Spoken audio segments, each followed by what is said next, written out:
I want to thank you, JP, for continuing with our conversation from the last time we were together. Remember how drained I had become after listening to your your engaging story? It took me a few days to digest it, but here we are again. I want to thank you for taking the time and inviting me to your home. The Spider-Man mannequin that you are standing in front of adds such a homey touch to your decor. Classy. It is rumored that you have been seen walking around your city with your Spider-Man persona, and you have explained that you do it because people now recognize you, and this is just your disguise. But hasn't it occurred to you that walking around as a Spider-Man just might draw more attention? I'm just thinking out loud. What do I know? Regardless, let's return to your story. Early April, Mica, your 30-year-old wife, told a police officer that she was scared for her life after she found a GPS tracking device on her car and razor blades in her tires. She was pretty certain that you had something to do with this.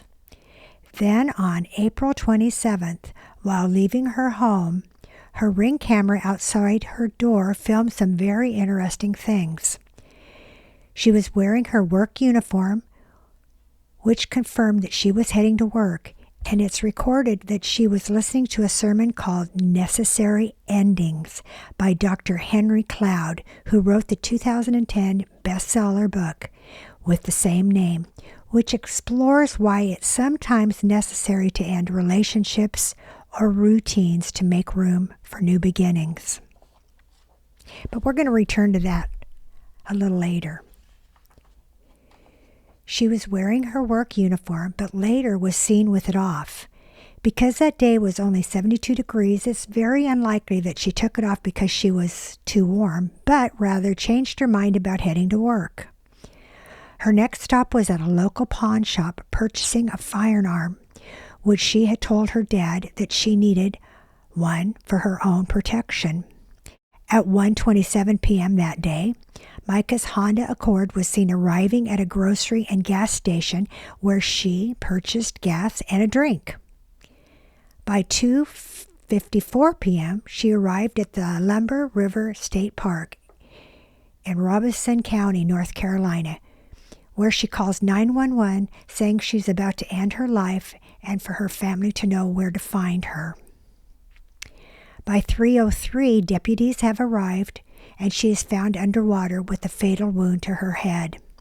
When the phone call came from authorities telling you this news, you immediately started to call people, but rather than a personal phone call to her immediate family, which loved her dearly, you sent them a text message telling them about this horrific news, plus blaming them each for her final decision.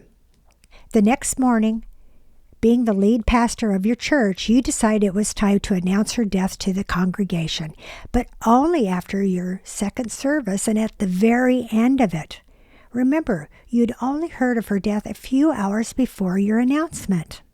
Although it was only 2 months previously that Mica had served you divorce papers, you still took it upon yourself to make funeral services, and of course with you officiating. As Christians, of course, we know she's not here and in heaven, and she's, worshiping and enjoying, and probably hadn't even had time to look down here yet. But I got this lay next to her body and spent time with her body about 4 times this week at each. In my previous video, JP, I slanted your story with some humor, but there's nothing funny about what has since transpired. Since then, the FBI has started their own investigation and much more will be revealed. Again, the story creates even more questions than answers, and as exasperating, exhausting this is, I must end it now because I do have opinions of my own. I have plenty to say, and now that JP is out doing his campaign trying to fix his side of the story, it's time that I speak for people like Mica. There's a million of us out there. Some of us, though, end up like she did. Some of us end up murdered. I just want to tell you about myself. Like Mica, I was married to somebody that was powerful in my small town, and nobody wanted to believe what I had to say. And every single atrocity that she has said, I have lived. We don't have to go into that, but I want you to know what it's like, truly. He had talked me into many times that I was crazy.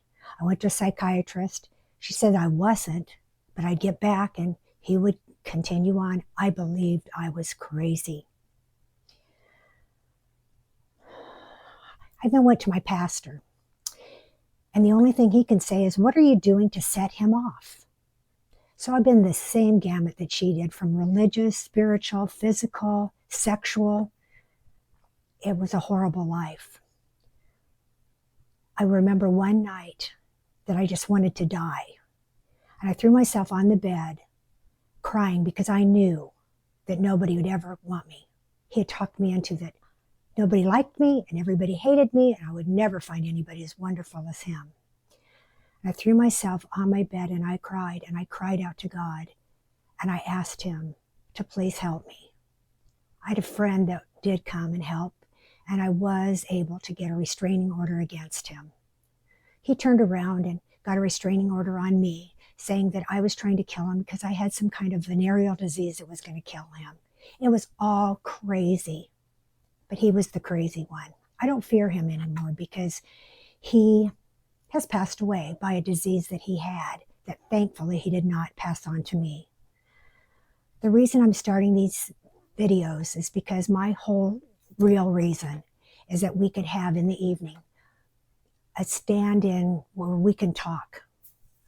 People that are in relationships that think they're crazy, and that I'm setting up. As the old saying goes, I have no place to go with lots of equipment. Slowly but surely I'm learning how to use it. And forgive me for this long video. All I'm asking you, if you could, give me a thumbs up and list, and then join me as we are going to be doing call-ins, trying to help people like Mica. I will say that there is a wonderful future ahead of those of us that did get out of it. It still torments me. I still remember what it felt like. God says that he collects every tear, and I had so many tears during that time. But I have married since then to a wonderful man that I now know what it feels like to have a healthy relationship and one that's not enveloped with abuse. I spoke to you about how she was listening to Dr. Cloud with his book, Necessary Endings. Is it possible that while she was listening to that, she really felt that that was her ending because she just wanted the pain to stop? I know I was to that stage all the time. Now, I don't know what happened, but I do know that for me, I wanted to die.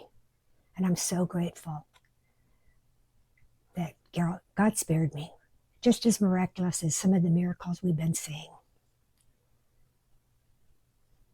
So, you'll be hearing from me. I may only have 400 people that have seen my first video and about 14 people that have said, I'm going with her. But I hope there'll be more. Again, I'm not kidding. It helps my Social Security. So, love you lots, and I'll be talking to you soon. You've heard my story. Bye-bye.